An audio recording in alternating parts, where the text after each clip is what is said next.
لله رب العالمين والصلاة والسلام على سيد المرسلين وعلى آله وصحبه أجمعين. InsyaAllah kita akan sambung pengajian kitab Jawharatul Tauhid.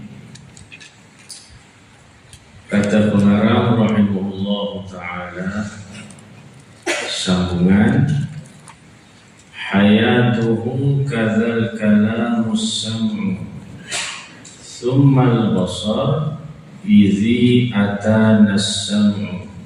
Itu ada. Kalau yang Rumi 75, kalau kitab Rumi muka surat 75. Kata pengarang rahimahullah ta'ala, hayatuhu, dan sifat hayat bagi Allah. Ini kita sudah syarahkan. Kadzal kalamu, dan begitu juga sifat kalam bagi Allah. Ini juga kita dah syarahkan. Ada kalam ismi ataupun kalam nafsi, dan juga kalam lafzi. Itu secara umum. Kemudian sambungan pada malam ini, kata pengarang, as-sam'u thummal basar. Sifat ma'ani yang seterusnya sifat as-sam'u, sifat sama, sifat pendengar. Thummal basar, kemudian sifat ma'ani yang disebut sebagai al-basar, sifat penglihat. Jadi sama atau bagaimana sama? Sami'a yasma'u sama'an, sifat sama. Sama itu maknanya mendengar. Jadi dalam Al-Quran Allah Subhanahu wa ta'ala sendiri mensifatkan dirinya sendiri dengan Sami'. Banyak dalam ayat Al-Quran. Wa huwa as-sami'ul basir. Sami'. Jadi kalau kita belajar bahasa Arab, Sami' itu kalimah yang diambil daripada sami'a yasma'u, sama'an, sama', ataupun sam'an, as-sam'u. Jadi apabila Allah Subhanahu wa ta'ala menamakan dirinya As-Sami', maka tentulah ada pada dirinya As-Sam'u. Kalau kita belajar dalam bahasa Arab, apabila sabit bagi sesuatu itu mushtaqun, mushtaq, tentulah sabit baginya mushtaqun minhu. Ini gitu. Kalau kita belajar dalam bahasa Arab, khususnya ilmu saraf, mushtaq yadullu ala al-mushtaq minhu. Bila ada mushtaq, mesti ada mushtaq minhu. Mushtaq minhu itu kita panggil masdar. Mushtaq minhu itu masdar. Jadi bila Allah sendiri menamakan dirinya Sami', tentulah ada sama pada diri Allah Subhanahu wa ta'ala. Yang tu perlu balik pada ilmu bahasa Arab. Bila seseorang itu dikatakan pembunuh, itu masdar. Pembunuh. Pembunuh isim fa'il. Tentulah sabit bagi dirinya pembunuhan. Kalau dia tidak melakukan pembunuhan, maka tidak sah untuk dinamakan pembunuh. Kan gitu. Faham maksudnya? Kalau Allah itu tidak memiliki sifat sama, mana mungkin dinamakan As-Sami'. Gitu. Boleh faham tak? Pegang situ dulu. Jadi sifat sama itu kalau dalam kita Arab disebut sifatun wujudiyatun qadimatun qaimatun bizatihi ta'ala. Satu sifat yang wujudiyatun, Suatu sifat yang benar-benar ada. Memang sifat tu ada sungguh, sifat wujudiyah.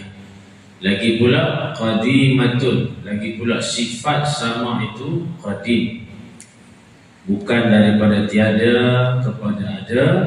Bahkan zat Allah itu qadim beserta sekalian sifat-sifat Allah itu qadim. Itu Ahlus Sunnah wal Jamaah. Lagi pula qaimatun bi dzatihi ta'ala. Lagi pula sifat sama itu ada pada diri Allah Subhanahu wa taala. Kalau kita pergi lebih lanjut lagi, dengan sifat sama itulah Allah mendengar segala yang wujud. Sama ada yang wujud itu berbentuk suara atau bukan berbentuk suara, asalkan sesuatu itu maujud, benda yang wujud, maka benda itu akan duduk di dalam ta'alluq sifat sama bagi Allah Subhanahu wa taala. Jadi di sini berlaku khilaf di kalangan para ulama, apakah sifat sama Allah hanya bekerja berta'alluq ke atas al-masmu'at, benda-benda yang boleh didengari, atau termasuk juga ghairu masmu'at, benda yang tidak, bukan jenis didengari. Jadi kalau pendapat Asy'ariyah, qaul yang paling masyhur, yang paling sahih, pendapat yang paling kuat majoriti ialah sifat sama Allah yata'allaqu bi kulli mawjudat. Sifat sama Allah itu berta'alluq, bekerja ke atas sekalian yang wujud. Sama ada yang wujud itu, kita dengan passion lah cakap mudah, sama ada yang wujud itu sesuatu yang berbunyi, sesuatu yang boleh didengari atau tidak didengari, sekaliannya duduk di dalam sifat sama Allah Subhanahu wa taala. Itu di sisi Asy'ariyah. Boleh faham maksudnya? Cuma apa yang Allah dengar, yang itu tidak dibahaskan para ulama, kerana nak tanzih, mensucikan Allah dari sebarang bentuk penyerupaan dengan makhluk. Jangan pula kita kata kita pun mendengar, dia pun mendengar, kan ada penyerupaan gitu. Bukan gitu. Faham? Durian pun sedap, buah rambutan sedap tak? Sedap juga. Jadi kalau sedap sama lah. Bukan gitu. Bunyi sama. Durian itu sedap, rambutan itu sedap. Jadi sama lah. Bukan macam itu. Makan dulu. Sedap durian, cara dia. Sedap rambutan, cara dia. Jangan kerana bunyinya sama, Allah mendengar, kita mendengar, itu tashbih, menyerupakan Tuhan. Bukan. Dia dengar bila kaifin, tidak boleh dikaifiatkan, tak boleh nak diceritakan. Itu cara dia. Allah yang mengetahui hakikat zat dan sifat-sifat yang ada pada dia. Dia lebih tahu. Ulama hanya sekadar membahaskan sifat sama itu sekian-sekian, ta'alluq sifat sama itu kullal mawjudat, segala yang wujud, sama ada masmu'at atau ghair masmu'at, sama ada benda yang boleh didengari, passion boleh didengari, gelombang, bunyi, frekuensi dan seumpama, atau ghair masmu'at, benda yang bukan jenis didengari. Asalkan benda itu kategori mawjudat, benda yang wujud, maka dia duduk di dalam ta'alluq sifat sama Allah Subhanahu wa taala. Boleh faham maksudnya? Dan sama Allah itu tidak terpengaruh dengan bunyi. Kita faham. Kita mendengar sesuatu yang berbunyi. Faham? Kita tak boleh dengar cawan. Kita nak dengar apa, dia cakap apa, kita tak mendengar. Tapi sifat sama Allah, hatta cawan yang tidak berbunyi ini duduk di dalam ta'alluq sifat sama Allah Subhanahu wa taala. Cuma bagaimana sifat sama itu bertakluk ke atas benda-benda yang tidak berbunyi, yang bukan jenis didengari, terserah kepada Allah Subhanahu wa taala bila kaifin wala tashbihin. Tak boleh dikaifiatkan bagaimana dan tidak pula diserupakan dengan apa suatu daripada makhluk. Faham situ? Jadi kalau kita berdoa, sifat sama Allah bertakluk atau tidak? Bertakluk. Jadi suara kita kuatkah, perlahankah, zahirkah, batinkah? Suara hadisun nafsi, suara dalam. Macam Abang Amin tak boleh dengar apa yang saya sebut dari dalam, hanya boleh dengar apa yang diluahkan. Allah Subhanahu wa taala sifat samanya bertakluk, bekerja ke atas segala yang namanya wujud. Sama ada berbunyikah, tak berbunyikah, bersuara tak bersuara, semuanya duduk di dalam sifat sama Allah Subhanahu wa taala. Jadi di sini pun sama juga. Kita bercakap-cakap dari dalam itu. Sifat sama Allah bertakluk. Tak ada bunyi, dia bukan terikat dengan bunyi. Kalau kita mengikat sifat sama Allah hanya kepada yang berbunyi, itu telah mengkaifiatkan sifat sama bagi Allah. Kita mana boleh mengkaifiatkan sifat dia? Seolah-olah kita pula yang menentukan sekian-sekian, yang ni Tuhan dengar, yang ni Tuhan tak dengar. Macam mana kamu tahu? Dia kata kalau ikut logik begitulah. Tak boleh pakai logik begitu. Kalau ikut logik kamu, benda yang tidak bercahaya, sifat basar tidak boleh bertakluk. Jangan kamu mentashbih, menyerupakan basar kamu dengan basar Allah, sama kamu dengan sama Allah. Jangan sesekali ditakyif, dikaifiatkan, tashbih, diserupakan. Tak boleh. Faham? Habis itu. Jadi jangan boleh ya, kalau kita jumpa satu hari nanti orang-orang alim, tangannya menadah begitu, tapi mulutnya tak berbunyi. Kalau kita kan berdoa Allahumma khtim lana bi husnul khatimah, kan berbunyi. Tapi ada sebahagian ulama, mereka tangannya menadah tapi mulutnya tak bercakap, kunci mulut.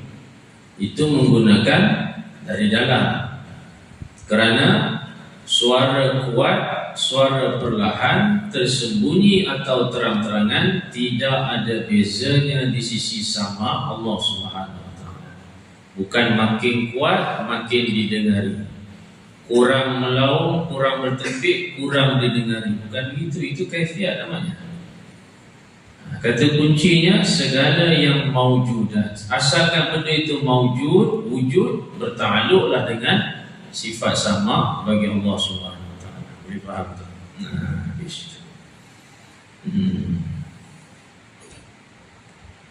Kemudian kata pengarang summal basar, kemudian sifat yang seterusnya sifat basar. Apa makna sifat basar? Kalau setengah kitab Jawi dia terjemah perlihat, sifat perlihat. Jadi sifat basar ni sama dengan sama, iaitu sifatun wujudiyatun qadimatun qaimatun bi dzatihi ta'ala. Satu sifat yang benar-benar wujud, lagi pula qadim, yang ada pada zat Allah Subhanahu wa taala. Dengan basar itulah Allah melihat segala yang maujudat. Sama saja. Basar dan sama, takluk dia sama. Takluk inkishaf, kalau bahasa Arabiknya takluk inkishaf, tersingkap, terbuka. Jadi sifat basar juga bertakluk ke atas segala yang wujud. Sifat sama juga bertakluk ke atas segala yang wujud. Contohnya begini, nak bagi nampak, kita nak main sifat tu, nak bagi nampak praktikal dia. Kiamat dah berlaku belum? Belum. Kiamat dah berlaku belum? yang cerita surah Al-Zalzalah, Al-Qari'ah, kubur terbongkar, lautan fujirat, suit. Faham betul? Dah berlaku ke belum? Belum. Al-Quran cerita gunung-gunung itu tercabut dari umbinya, terbang seperti kapas di udara. Dah berlaku belum? Belum. Wujud ke tak wujud? Kalau ikut tak wujud. Wujud pada ilmu Allah, tetapi belum dizahirkan lagi. Cerita kiamat kalau tak ada dalam ilmu Allah, mana mungkin Allah boleh menceritakan? Kan gitu. Kiamat itu belum berlaku. Walaupun belum berlaku, tetapi sudah wujud dalam ilmu Allah, qadim dan azali. Boleh faham? Cuma peristiwa itu belum berlaku. Jadi bila belum berlaku, maka dia kategori ma'dum, bendanya tak ada. Contoh cicit bagi saya.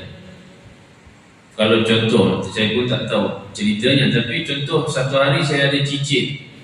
Cicit itu wujud ke ma'dum? Ma'dum ni bahasa Melayu. Tidak wujud. Wujud ke tidak wujud? Belum wujud.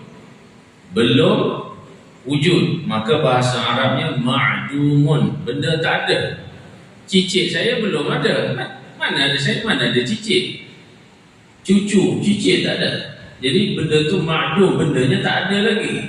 Walaupun belum diadakan oleh Allah dengan kudrahnya, tetapi si cucu, si cicit itu sudah ada dalam ilmu Allah Subhanahu Wa Taala. Maka diistilahkan dalam ilmu usuluddin, sifat sama dan basar Allah belum bertakluk ke atas cicit dan cucu saya itu. Kerana bukan mawjud. Dan jangan pula ditanya kalau begitu, lemahlah Tuhan. Bukan lemah. Nak tengok apa bendanya tak ada lagi. Maksud tu? Yang lemah ni macam ni, bendanya dah ada, tapi mata buta tak mampu melihat. Yang tu sifat lemah. Sekarang ni bendanya ma'dum, bendanya tak ada apa sesuatu. Wujud pada ilmu Allah, tetapi ghair mawjud fil kharij. Dia bukan ada pada alam realiti ni, belum ada lagi. Jadi cucu bagi saya tu belum wujud lagi, tak ada apa sesuatu. Bukan mani, bukan apa dah, belum ada apa sesuatu. Tetapi sudah ada atau belum dalam ilmu Allah? Dah ada.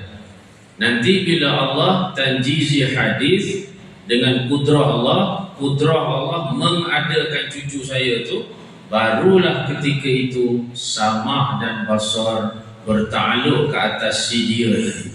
Nak bagi faham tu dulu. Jadi takluk-takluk tu penting kita faham. Contohnya kiamat belum berlaku. Sama dan basar bukan tak boleh melihat, tapi bendanya tak ada. Nak lihat apa? Bendanya tak ada. Walaupun sama dan basar belum bertakluk ke atas cucu saya, peristiwa kiamat, keluarnya Dajjal dan seumpama, tetapi kesemuanya itu jelas di dalam ilmu Allah Subhanahu Wa Taala, sudah ada dalam iradah Allah Subhanahu Wa Taala. Kita panggil tanjiz qadim. Boleh faham?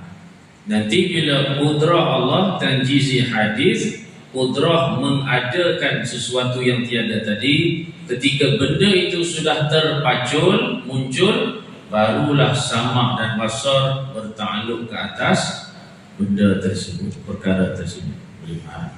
Cerita maksudnya. Jadi nak susun takluk tu penting bagi kita nampak sekian. Habis itu. Itu maknanya sifat sama dan sifat basar. Kalau kita Arab disebut muta'alliqatani. Kedua-duanya bertakluk bi kulli mawjudin ataupun bi kulli mawjudatin. Sama dan basar hanya bertakluk ke atas segala yang wujud. Faham tu? Yang wujud. Adapun ilmu Allah lebih luas lagi. Ilmu Allah bertakluk segala yang wujud dan tidak wujud. Ada dah dalam ilmu Allah, tinggal lagi kudrah nak mengadakan saja, nak menggerakkan saja apa yang terkandung di dalam sifat ilmu dan sifat iradah. Itu saya nak bagi gambaran. Memang kalau baru dengar payah sikit lah. Apa-apa takluk. Ada arah-arah pula sikit. Dia tak boleh lari lah. Macam tuan-tuan orang seafarer di Navy, bila belajar tak boleh lari daripada English, bahasa Inggeris. Kita tak boleh petikai guru kita. Encik tak boleh ke sebut kanan kapal, kiri kapal? Kenapa duk sebut starboard, port? Betul tak? Bahasa kapal tu port, starboard, port. 5 degree port. Kita faham dah. Kita tak boleh argue. Ni tak boleh ke guna bahasa tempatan? Kanan kapal, kiri kapal, tak boleh. Itu dia punya term. Dia punya mustalahat, pengistilahan. Jadi bila terjun dunia kapal, terpaksa terima lah. Lampu hijau, lampu merah, port, starboard tu. Memang begitu. Kita kata ni bridge wing. Boleh kita cakap, tak boleh ke kurangkan sikit penggunaan Inggeris ni, bridge wing. Tak bridge wing kan? Deck lah. Tak boleh. Dia memang istilah. Mother vessel, daughter vessel, betul tak? Jadi kita tak boleh nak. Jangan pula tuan-tuan marah saya. Takluk apa mau macam Arab-Arab, tak boleh kita Melayu. Tak. Dah memang macam tu. Kalau kitab itu datang bahasa Melayu tak apa. Tapi dah bahasa Arab, kita terpaksa layan cara dia. Pasal kita nak ilmu dari dia gitu. Itu dipanggil mustalahat, pengistilahan. Habis itu. Jadi sifat sama dan basar kedua-duanya bertakluk pada benda yang sama. Kullu mawjudatin, segala benda yang wujud. Kalau benda itu belum diwujudkan oleh Allah, maka sama dan basar belum bertakluk ke atas benda tadi. Boleh faham? Dan itu tak dikira sebagai sifat kekurangan. Sifat kekurangan ni benda ada tapi tak mampu basar, sama dan basar bertakluk. Yang tu baru sifat kekurangan, namanya buta dan pekak. Habis itu. Jadi kita kalau tuan-tuan mendalami, naik tinggi sikit lagi. Kalau buka surah Al-Mulk, sebahagian masjid biasanya dia ada baca Al-Mulk bila lepas solat Isya. Sini ada juga kan. Dalam surah Al-Mulk ada perbahasan ni. Cuma dalam bentuk ayat Quran. Belum dikeluarkan lagi. Pati itu dia masih bentuk pati, belum diproses. Dalam Al-Quran surah Al-Mulk, wa innahu ala kulli wa annahu bi kulli syai'in basir. Dan sesungguhnya ala kulli syai'in, ke atas segala sesuatu, basirun, melihat dia. Jadi kalimah basirun itu nak membahaskan, menceritakan sifat zat bagi Allah. Adapun kalimat bikulli syai'in itu ta'alluq dia. Kalau kita susun balik ayat tu, tarkib zikri, wa annahu basirun, wa annahu basirun ala kulli syai'. Kalau kita pusingkan balik, kalau belajar bahasa Arab dan bahawasanya Allah itu basirun ala kulli syai'. Jadi basirun itu merujuk kepada sifat zat bagi Allah, basar. Ala kulli syai' itu merujuk kepada ta'alluq sifat itu. Sifat lain, ta'alluq lain. Bila sebut sifat, maknanya sesuatu yang ada pada diri Allah.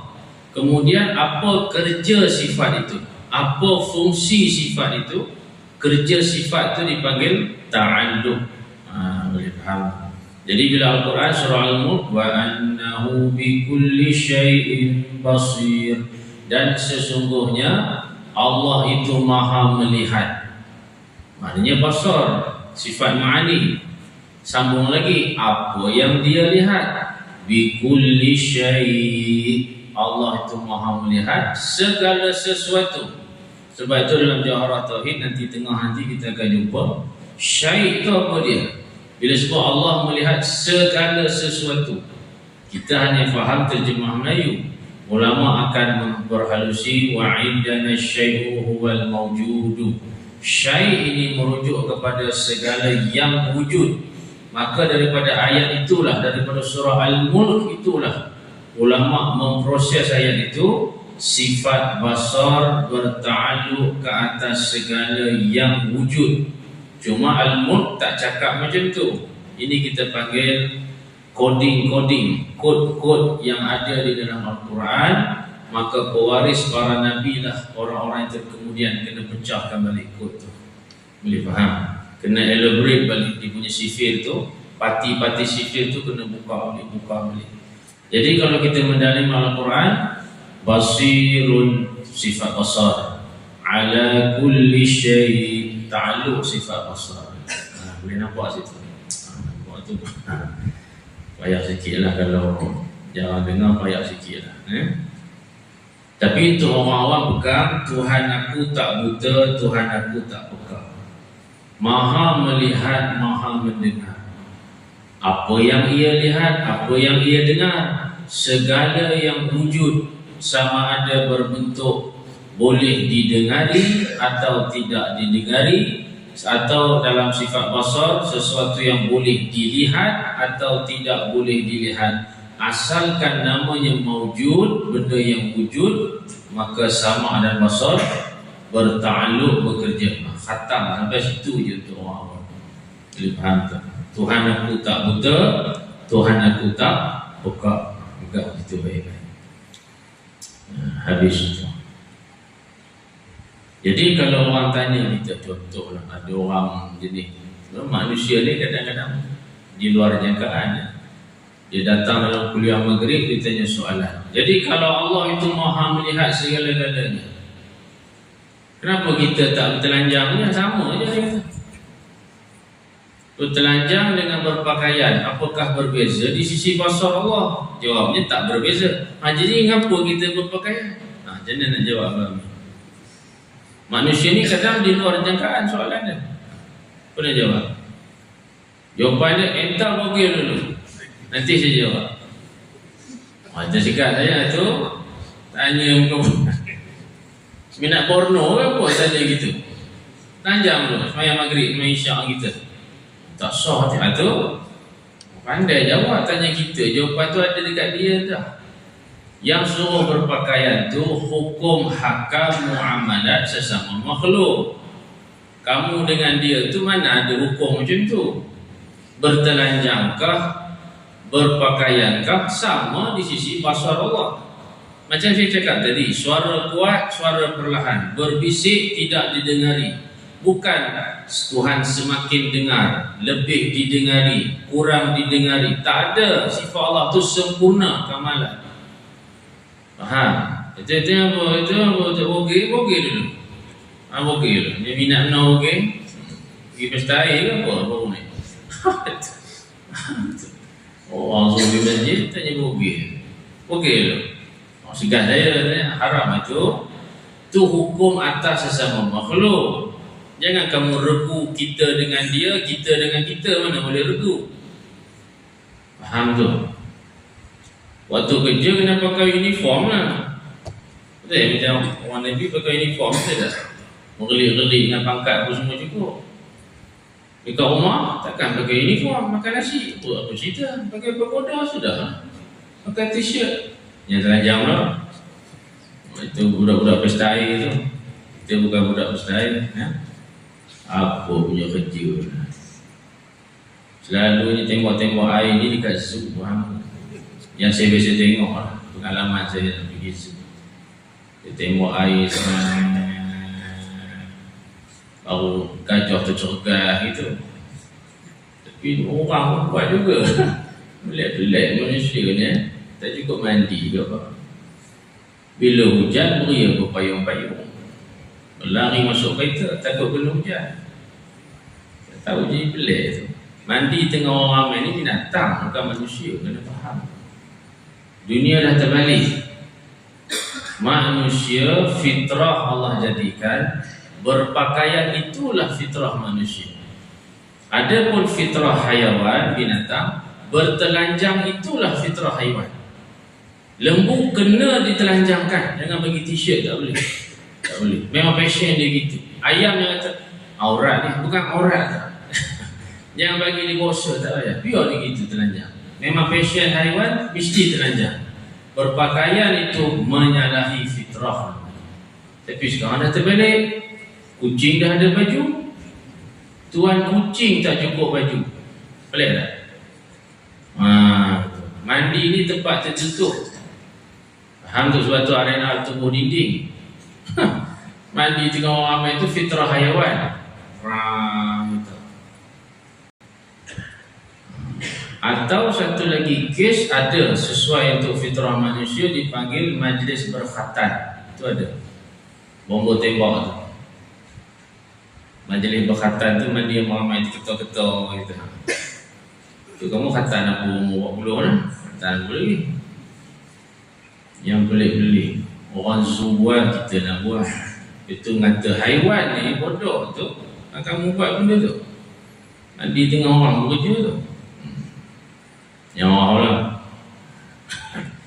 Jaga sikit marah. Wangai macam binatang.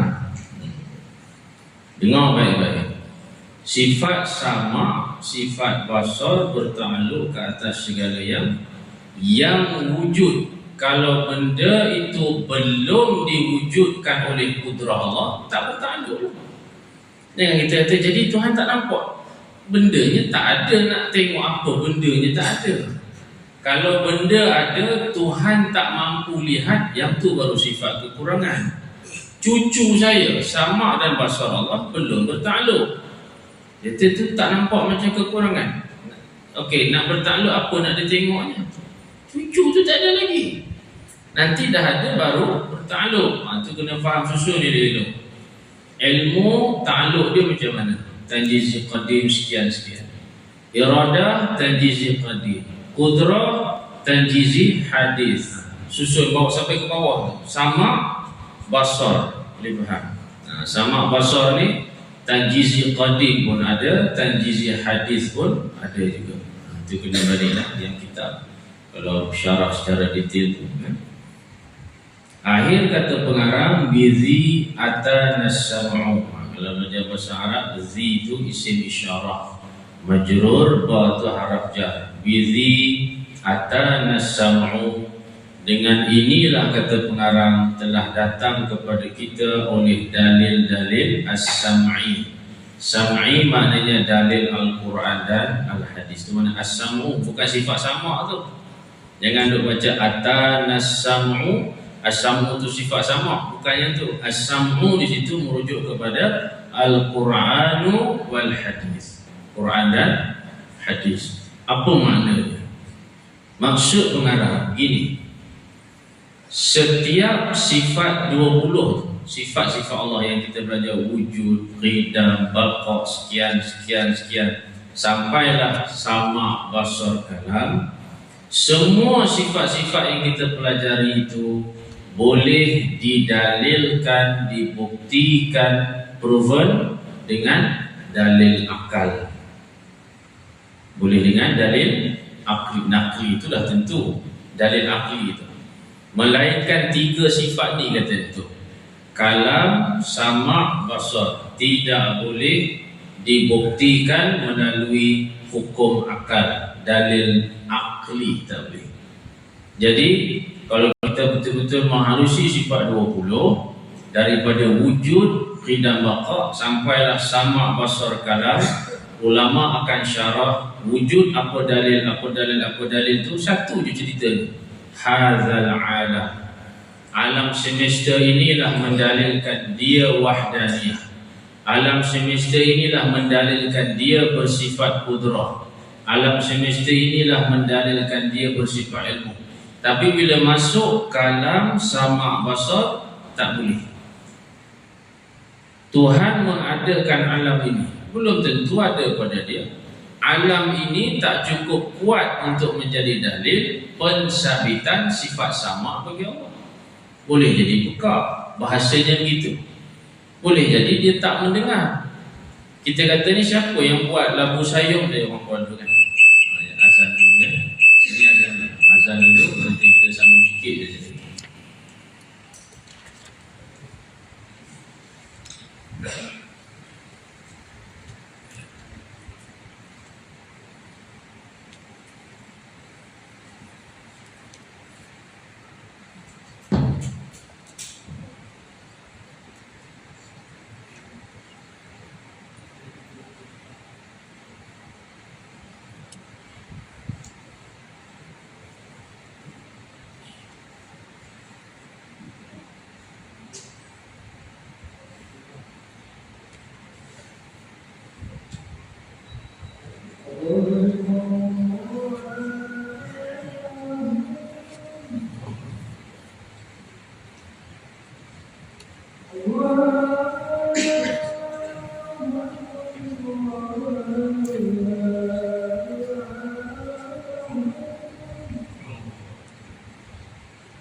Sikit saja lagi.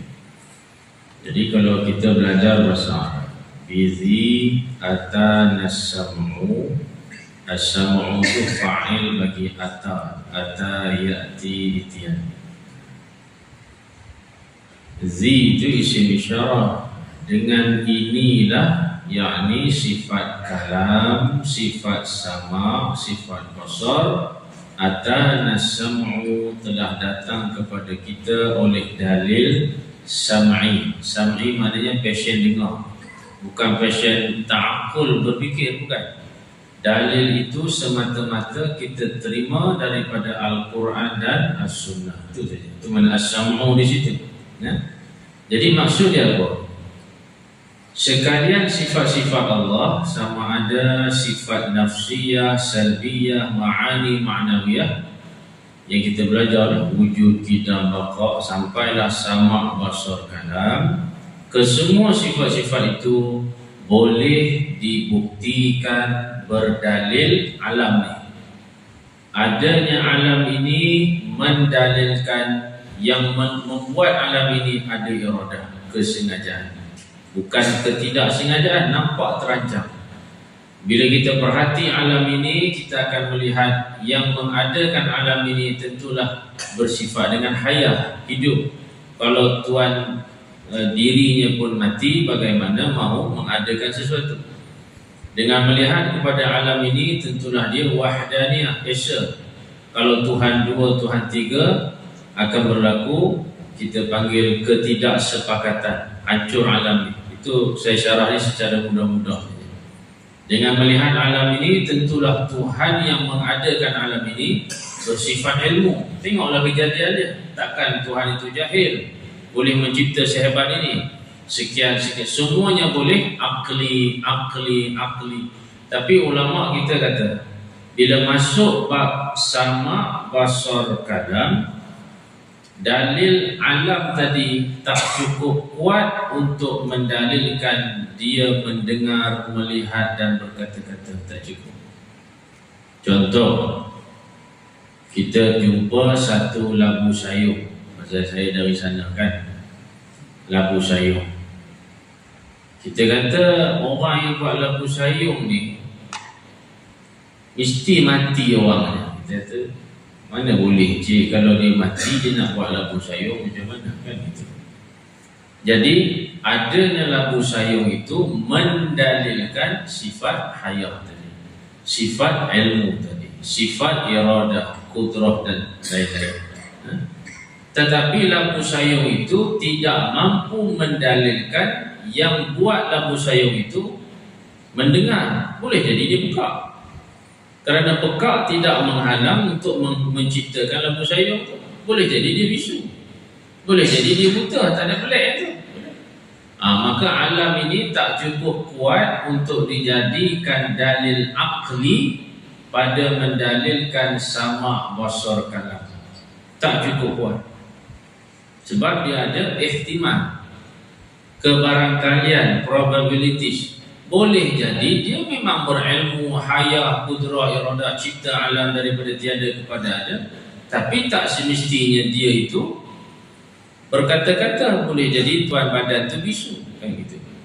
Maka ulama menyimpulkan tiga sifat ini bizi atanasamu. Tiga sifat ini dalilnya terhenti di atas dalil naqli. Tidak boleh berdalil dengan akli. Tak cukup kuat. Boleh, cuba-cuba boleh, tapi tak boleh pergi jauh, tak kemah. Jadi bila sebut bagaimana kamu mengetahui Tuhan kamu bersifat kalam, kita akan jawab bukan hazal alam, bukan alam ini. Kita akan cakap wa kallamallahu Musa taklima. Allah itu berbicara dengan Nabi Musa. Jadi seperti mana Allah mensifatkan dirinya, begitulah kita mensifatkan Allah. Itu kata dalil sam'i, dalil naqli namanya. Bagaimana kamu tahu Tuhan kamu mendengar dan melihat? Boleh jadi pekak dan buta. Kita jawab wa huwas sami'ul basir. Dia bersifat sama dan basar. Kita tak jawab hazal alam. Alam inilah menjadi dalil. Tak cukup kuat. Nak pergi boleh, tapi tak boleh pergi jauh. Boleh berubah lagi, tak cukup kuat. Itu makna dalam kitab sebut bizi. Dengan tiga sifat ini, kalam, sama, basar, atanasamu, telah datang kepada kita dalil daripada Al-Quran dan As-Sunnah. Dalil akli tak cukup kuat.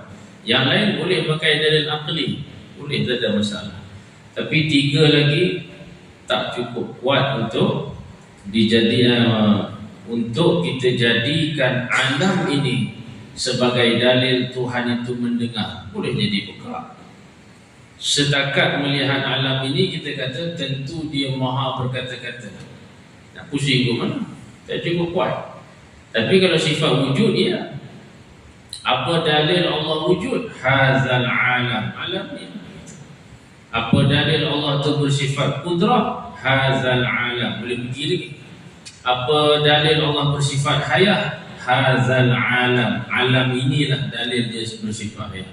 Tapi bila masuk kalam sama basar, dia tak cukup kuat. Itu maksud Syekh Ibrahim Al-Laqani bizi atanasamu. Tiga ni kita pakai dalil sam'i, dalil naqli sahaja. Tak boleh nak bagi dalil akli. Ada ulama cuba buat dalil akli, tapi tak cukup kuat. Jadi selesailah perbahasan sekalian sifat-sifat ma'ani bagi Allah Subhanahu wa taala, hayah, ilmu, irada, qudrah, sama', basar, kalam. Nanti kita akan sambung pada pengajian yang lain. Kata pengarang rahimahullah taala, fahallahu idrakun aula khulfu. Apakah bagi Allah itu sifat idrak? Apa makna sifat idrak? Malmusat, mazuqat, satu lagi mashmumat. Dalam kitab-kitab dia akan sebut tiga ni. Bila sebut idrak maknanya malmusat, sifat sentuhan. Apakah Tuhan itu boleh merasai sentuhan? Macam kita, apakah Tuhan itu bersifat dengan sifat penyentuh? Dia boleh rasa. Jadi ulama bahas. Yang kedua, mashmumat, benda bau-bauan. Apakah Tuhan itu mampu membau? Oh, ini bau wangi, kurang wangi, sangat wangi, ini bunga, ini shampoo, ini sampah sarap, ini air ikan, contoh tu ada bau-bau. Apakah Tuhan memiliki satu sifat yang boleh Tuhan itu mencapai bau-bauan. Yang ketiga, mazuqat, kecapan rasa, masam, manis, masin, sedap, tawar, pahit. Apakah Tuhan boleh merasai yang itu? Itu. Maka ulama timbulkan soalan, fahallahu idrakun aula. Apakah Tuhan memiliki sifat idrak untuk mencapai tiga ni tadi, panca indera tu? Apakah Tuhan itu ada satu sifat pada dirinya untuk dia mendapat sentuhan? Dia boleh dapat rasai sentuhan. Yang kedua, apakah ada sifat bagi Allah itu, Tuhan, yang membolehkan ia mendapat bau-bauan? Apakah ada sifat bagi Allah, bagi Tuhan itu, satu sifat yang membolehkan ia mencapai kecapan rasa? Khulfu, itu dia punya syarahan. Mana khulfu? Asalnya khulfun, tapi nak bina wazan syair. Khulfu yakni ikhtilafun. Di situ ada khilaf para ulama. Cuma katanya wa inda qaumin sahha fihi al-waqfu. Pendapat yang paling sahih, kita berdiam diri daripada membahaskan sifat yang Allah tidak sifatkan dirinya dengan sifat tersebut. Itu kaedah yang terbaik. Boleh faham maksud itu? Allah mensifatkan dirinya Sami'un, Basirun, Qadirun, wa kallama Allah Musa, Al-Hayyul Qayyum. Faham tak? Jadi Allah mensifatkan dirinya dengan sekian-sekian. Yang tu boleh disabitkan kepada Allah. Tetapi kata ulama, pendapat yang paling sahih, yang paling betul, al-waqfu, berhenti daripada membicarakan sifat-sifat yang Allah tidak sandarkan kepada dirinya. Itu serah pada dia. Jangan membicarakan sesuatu yang tidak ada pengetahuan baginya. Dalam Al-Quran menyebut wala taqfu ma laysa laka bihi ilm. Jangan bercakap benda yang kamu tak erti. Pasal ni perbahasan ketuhanan. Takut-takut kita sabitkan sifat sekian-sekian pada diri Allah, pada realiti hakikatnya sifat tu tak ada pada dia. Kan kufur tu. Tak boleh.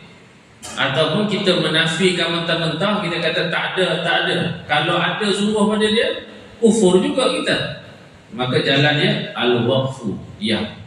Jangan bercakap. Benda tu dia tak cerita ke kita, jangan kita create something, kita syarah sesuatu dan kita lampir sandarkan kepada Allah dengan mengatakan sekian.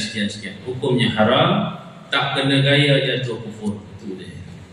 Jadi Allah tidak pernah membicarakan tentang bau-bauan, sentuh-sentuhan, kecapan rasa, nisbah kepada dirinya sendiri.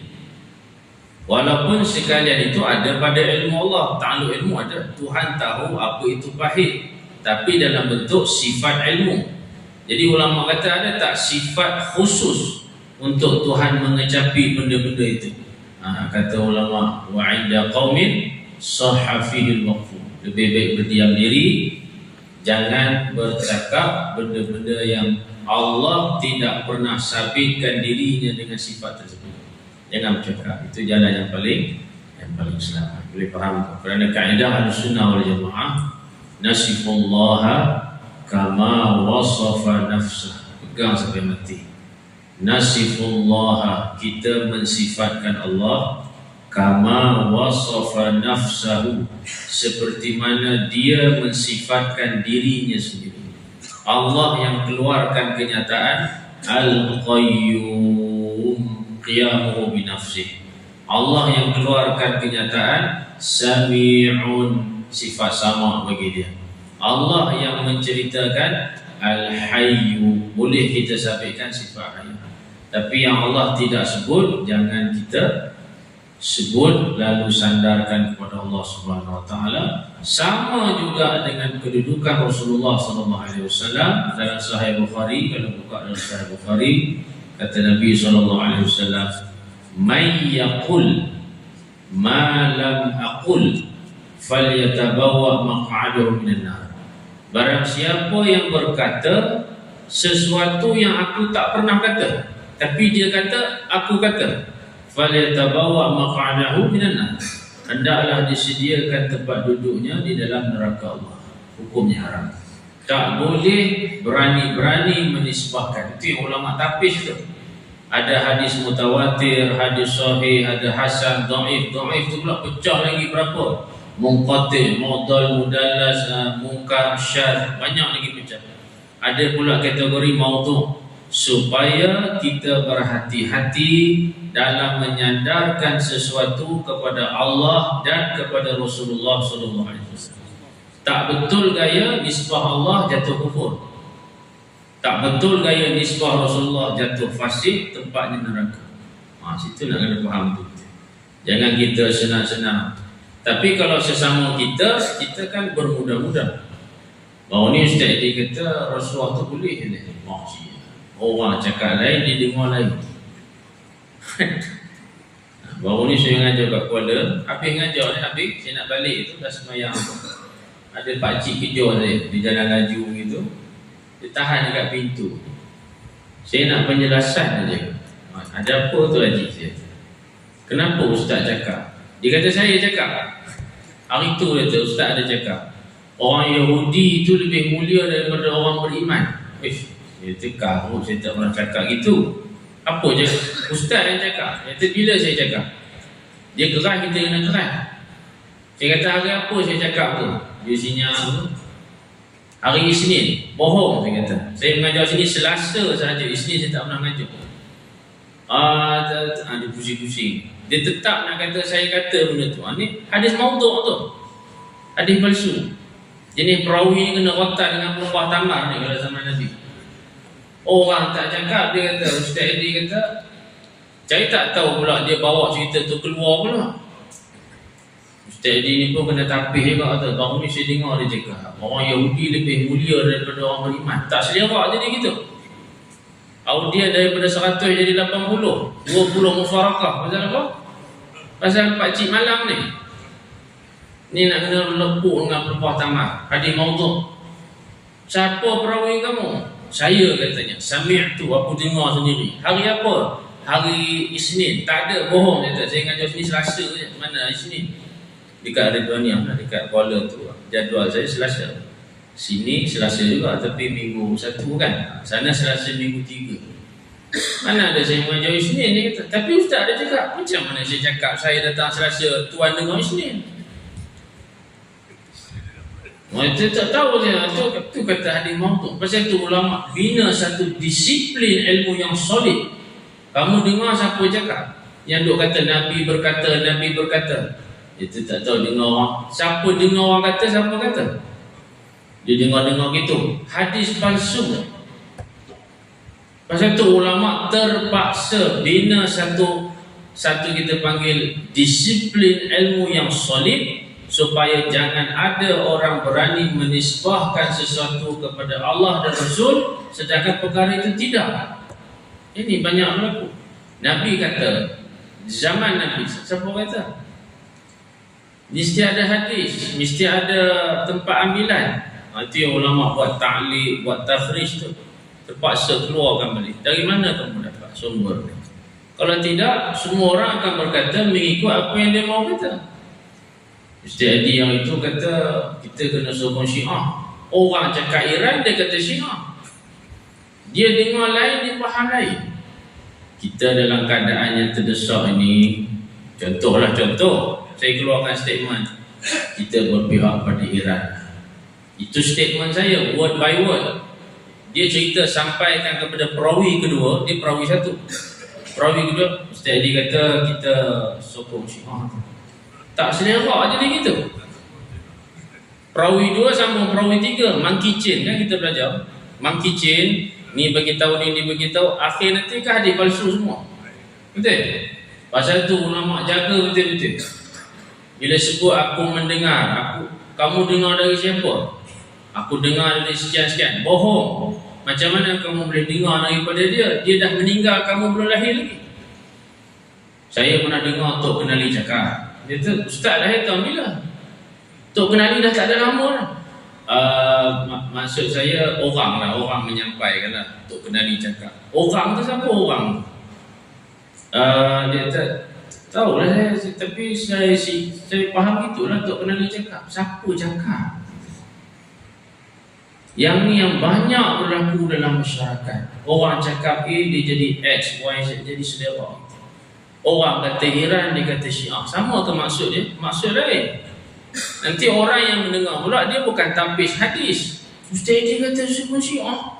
Astagfirullah, saya tak sangka dia ni Syiah punya. Dia bukan tanya saya dulu, betul ke Ustaz kata kita kena sokong Syiah? Dia tak nak clarify. Fatabayyanu, Quran kata tanya dulu. Yang sampai benda tu fasik kan? Fatabayyanu, selidik dulu. Betul ke Ustaz kata Yahudi? Betul ke Ustaz kata Syiah? Baru kita buat clarify. Saya tak kata Syiah, Iran lain, Syiah. Oh ya ke? Kazab. Mana perawi pertama tu kaki bohong. Ini banyak berlaku dalam masyarakat. Anak sulung cakap lain, yang menyampai anak bongsu jadi belaga angin. Orang cakap lain, dia cakap lain. Mertua cakap lain, orang cakap lain.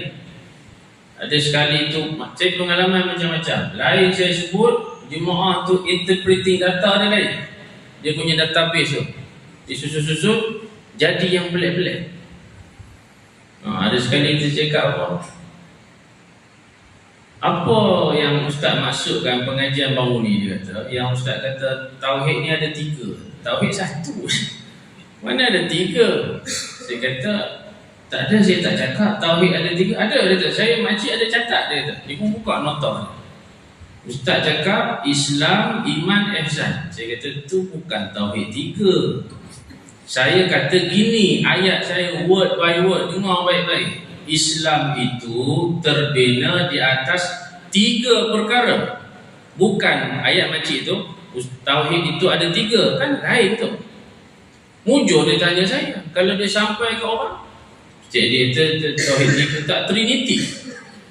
Hai payahnya ni. Perawi kazab ni banyak. Perawi dhaif, nipu, bohong, lumpuh. Ini bahaya dalam masjid. Sebab itu kadang-kadang ada jemaah jumpa saya, dia kata, Ustaz sekian-sekian cakap. Saya kata, pakcik dengar sungguh ke orang menyampai? Takut nanti saya jatuh hukum, saya akan menyalahkan Ustaz tu, jawab hukum salah. Rupanya Ustaz tu jawab betul. Si pendengar ni yang salah hadam.